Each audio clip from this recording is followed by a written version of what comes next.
ஆ ஓ இந்த அமிர்த வருஷினி பண்ண இங்கே மழையே வரல பெய்யுதா இப்போ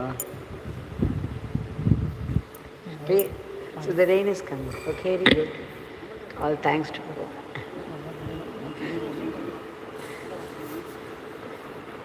भगवान श्री योगी राम सूरत कुमार की जय।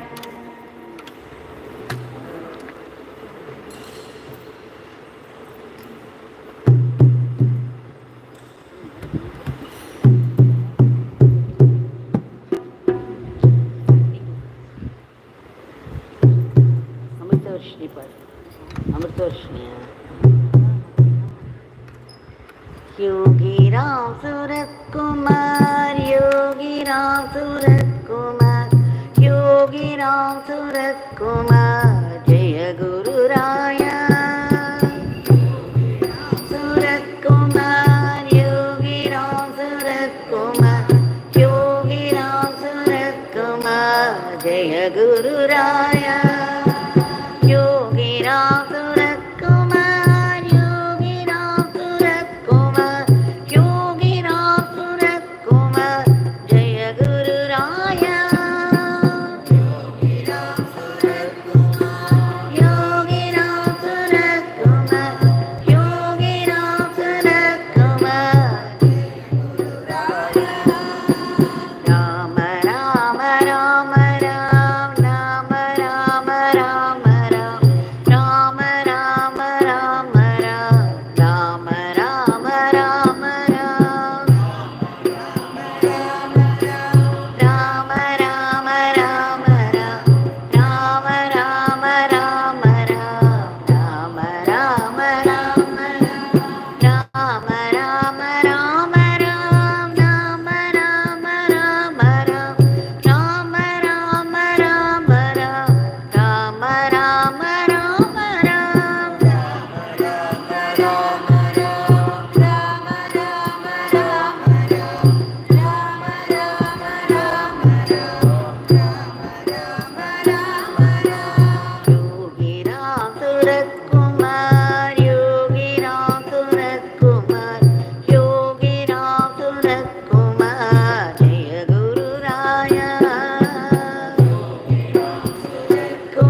Ram Surat Kumar, Yogi Ram Surat Kumar, Yogi Ram Surat Kumar, Jaya Guru Raya. Yogi Ram Surat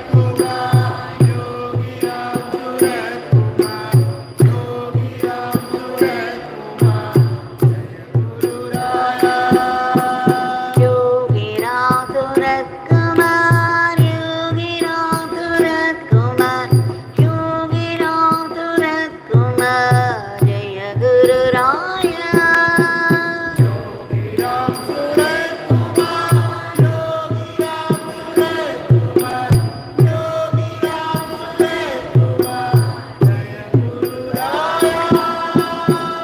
Rama Rama Rama Ram, Rama Rama Rama Ram, Rama Rama Rama Ram, Rama Rama Rama Ram,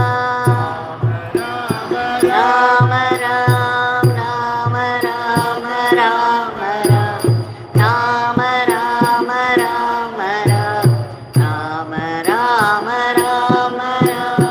Rama Rama Rama Ram, Rama Rama Rama Ram, Rama Rama Rama Ram, Rama Rama Rama Ram, Rama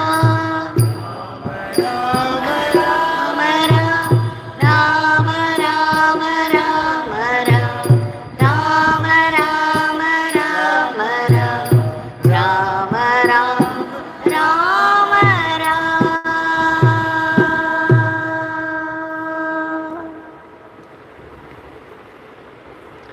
भगवान श्री योगी राम सूरत कुमार की जय।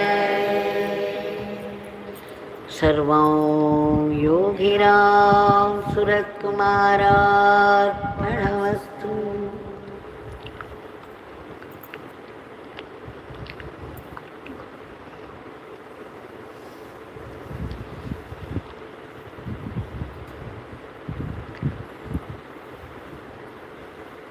We all know that we have all been specially blessed to be able to gather here, the powerful shrine of Bhagavan, where Bhagavan is so vibrantly alive. He's laughing and moving about, blessing people.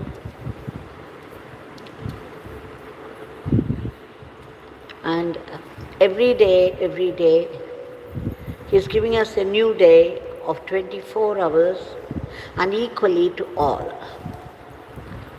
And for the last few years, He has been waking us up so early and have us a bath in the water, which He called Ganga. So for those of us who believe that it's truly Ganga, it is, because it's come from His mouth. It's Ganga Snan. And then after we come back here to the Pradhan Mandir for the morning chanting, it's once again for 1 hour, Nama Ganga.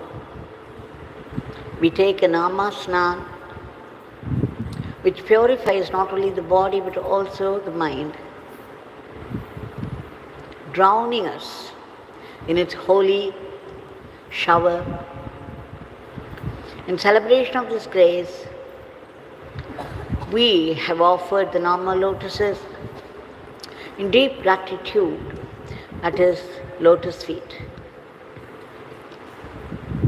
Now today we shall see one story where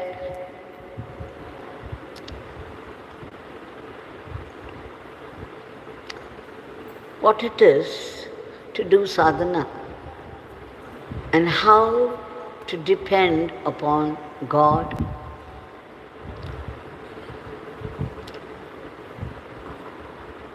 deeply, in totality. All of us are doing Father's work. That's what Bhagavan used to say, because everyone is playing the role allotted by God to us, whether it is in the family or outside. Only we do not know that we are playing a role and that we are only instruments in the hands of God, and He is activating us into playing this role. All the time we think that we are playing our role. We are thinking, we are planning, we are executing, we are running our lives, because of which we create new karmas and lay the foundation for the next janma.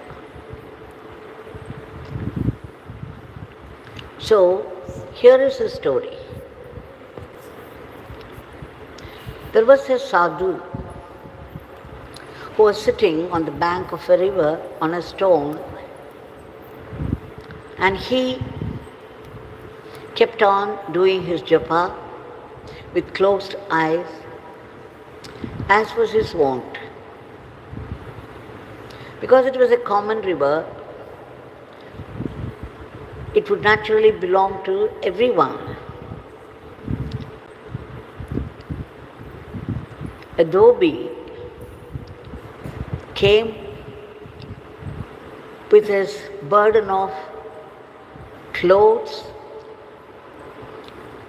on the back of the two mules, or donkeys, let's say donkeys.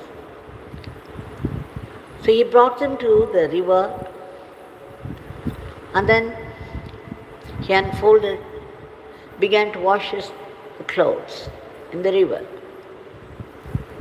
He had brought 2 or 3 donkeys there, and he was making a lot of noise washing the clothes. But then, unmindful of that, this sadhu was able to manage his namajapa all the time. So that was okay. Now, the dhobi had walked all the way from his house with the donkeys bearing the burden of the clothes, the soiled clothes. And after that he had done hard work for the day, he was feeling very hungry. So he saw this man sitting on a rock doing his japa. Immediately he went quickly to the sadhu and then said, "Please look after my donkeys for a little while. I'll go home, eat my food and come back. Until then, please look after my donkeys." The dhobi did not know that he should not say such things to a sadhu. Nor was the sadhu sitting there to look after his donkeys. He had come there to do his japa. But then in this world, it's a mixture. It's a mix of all kinds of people. And you can't expect everyone to know what to say and what to do. This sadhu kept quiet. He continued his namajapa. By the time the dhobi returned, after his food, he found one of the donkeys missing. He got so wild. Immediately, he approached the sadhu and began to fight with him. He said, "I told you to look after my donkeys. What did you do with them? Now one is missing. I left you responsible for this. Now you are answerable to me. Tell me, where did the donkey go?" Now the sadhu kept quiet. He ignored this man for a little while, but then the dhobi was getting angrier and angrier. And the sadhu could no more bear it. Immediately he opened his eyes, jumped from the rock, and began to answer him. "Do you think I've come all the way to sit on the rock only to look after your donkeys? I came here to do my japa, to do my spiritual practice. How dare you come near me and tell me to look after those donkeys, and now you're fighting with me. Do you think I'm here only to look after your donkeys? So you see, soon the hot exchange between the two of them became blows. But then the sadhu had done a lot of tapas before coming there. He used to live in a forest. He used to fast a lot. And he was literally practicing austerities. Naturally, he was very thin, and he did not have the strength of the dhobi. So soon he was beaten up nicely, and the dhobi, satisfied that he had given him what was due to him for his irresponsibility, and left the place. Now the sadhu was unable to get up. There were scratches all over his body, and in places blood was oozing. He felt terribly, he felt absolutely miserable. And then he addressed God. Oh God, you know how I had been thinking of you all the time, how I have devoted my life to the worship of you, how I have practiced all those austerities, how I have been breathing in and out only your name. But you failed me. You did not come to my rescue. Why would I land in this miserable condition? Why did you do this? Why did you betray my faith? He started to cry. And then came the oracle, the voice of the divine, saying, I knew you were in trouble. I was rushing to help you. But instead of leaving the whole situation to me in the spirit of surrender, you began to answer this man, and then you soon got into the wrangle. You were fighting him. You were giving blow for blow. When I saw you defending yourself, I felt there was no need for me to do anything there. You were capable of looking after yourself, and you were already attending to it. You did not leave it to me. And then the divine spoke this. I really came rushing to help you, but both of you were rolling together on the ground. I could not make out who was the dhobi and who was the sadhu. Just imagine this one sentence from God. What did it mean? The sadhu, who had been sadhu all along, gave in to his moment of weakness, forgot God, his ego came up, and then he became equal to the dhobi, giving him answer and blow for blow. So that moment, there was really no difference between the two of them. Sadhu had become a dhobi in his mood and action. He was no different from the dhobi.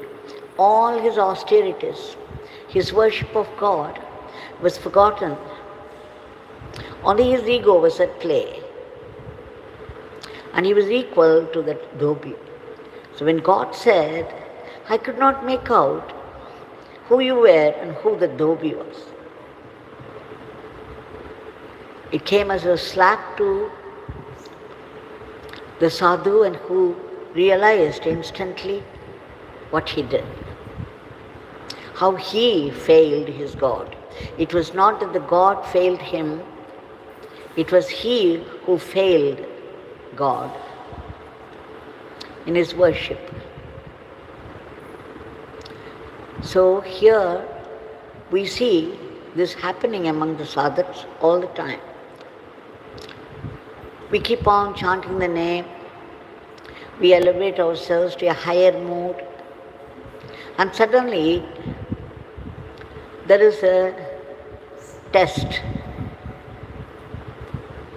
which is a certain situation develops, and then you see how you act.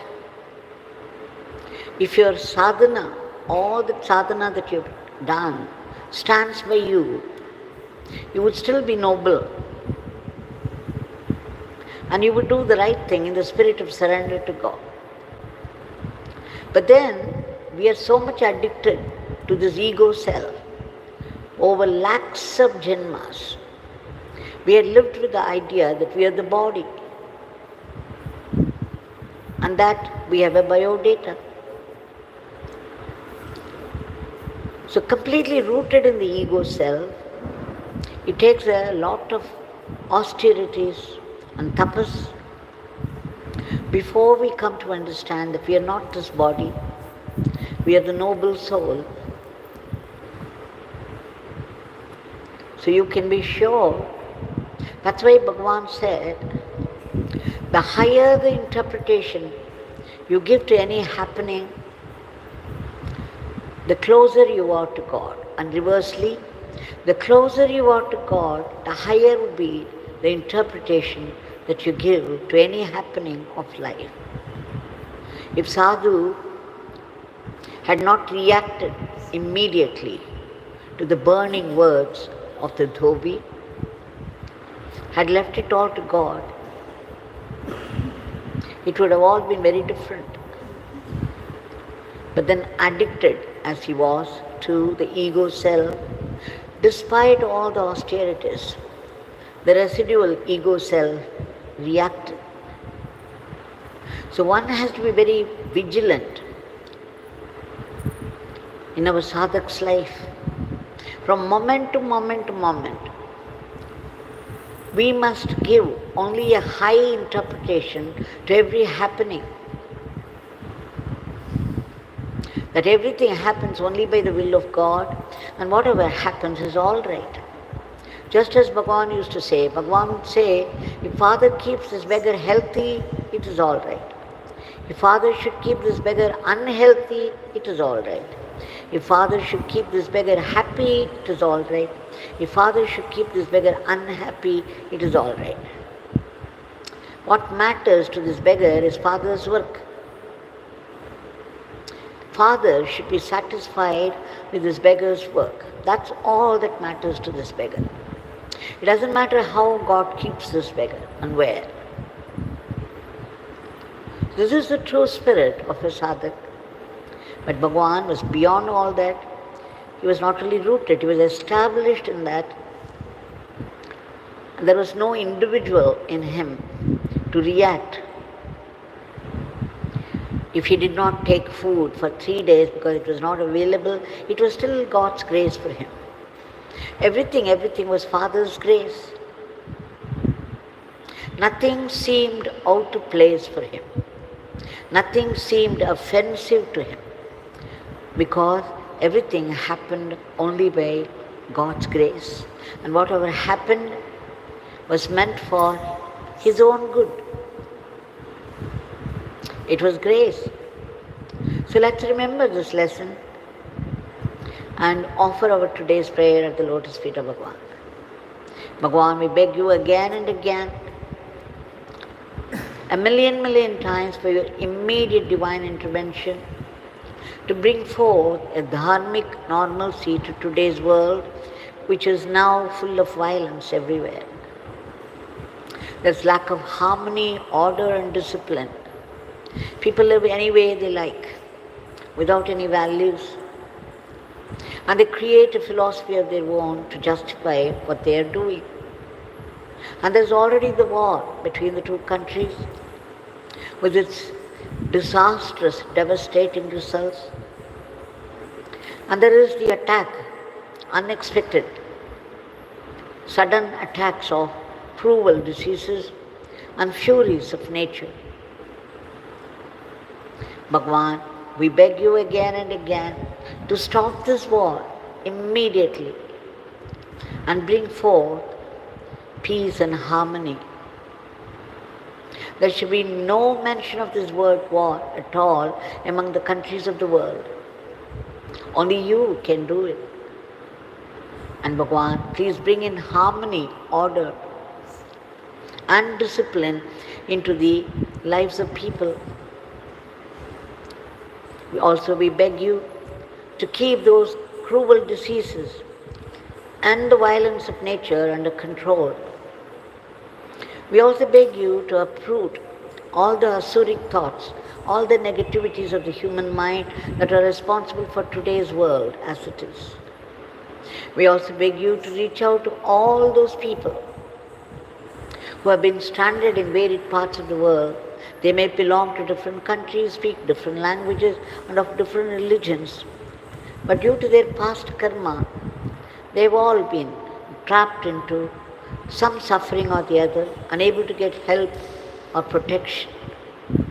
We beg you, Bhagwan, to reach out to them and bless them. We also beg you to protect all those unselfish people all over the world who have been slogging for the welfare of others from unworthy, unhealthy criticisms and aspersions. We also beg you to promote the economy of the country and the growth in varied fields of activity, so that India would reach that elevated state of the world teacher to conduct the whole world in the path of Dharma. We also pray to you in all earnestness and sincerity and intensity for ceaseless and joyful chanting of your powerful name and unbroken remembrance of your leelas and teachings, so that we assimilate it and make it into our Atma Shakti. We also beg you to bless us all to be sattvic instruments in your hands and not rakshasic elements. Please bless our everyday life. We should run it as an offering to you and not be caught by the snares of Maya. We seek your ultimate state of being, the state of bliss and peace. But then we need to be purified. There is so much pent-up anger, poisonous anger, and killer fear, sorrow turning into depression and medicine, jealousy, passion, and growing desires for worldly possessions. Bhagwan, you have often declared that the name of the Divine is a very powerful weapon against our past karmas. They have the power to destroy our past sins and prevent us from further sins.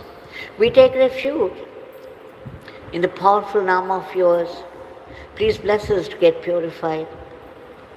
And wherever we are in this world and whatever work falls into our hand, we know it is all your work. And we should do it in the spirit of service to you, in the spirit of surrender, and that joyfully, without any unhealthy competition or jealousy, so that all this would become Atma Shakti. Bhagavan, please bless us to practice acceptance of whatever the life brings, be it a joy or grief. Coming from you, it can only be a great blessing. You are our well-wisher.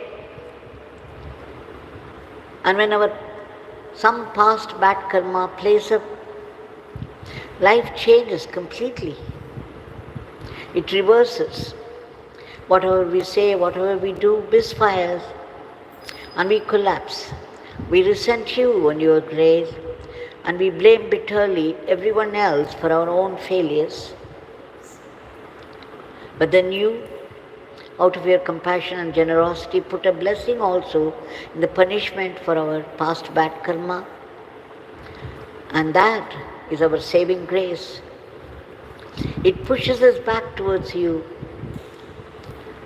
and brings us the wisdom we need very badly, so that we get closer to you and we get transformed. When we are purified more and more, we begin to see your vibrant living presence everywhere and in everything. Please bless us to know that it is your will that's behind all the happenings of life and the world.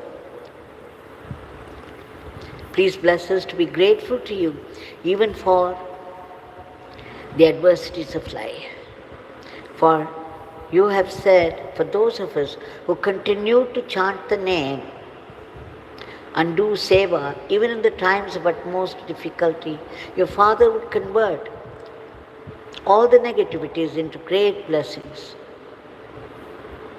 Bhagavan, we seek your powerful blessings for all the species of the cosmos to be lifted to a higher plane. And finally, we who have been seeking solutions to our endless problems of life now seek dissolution of what? The ego self, which is responsible for the vicious cycle of births and deaths.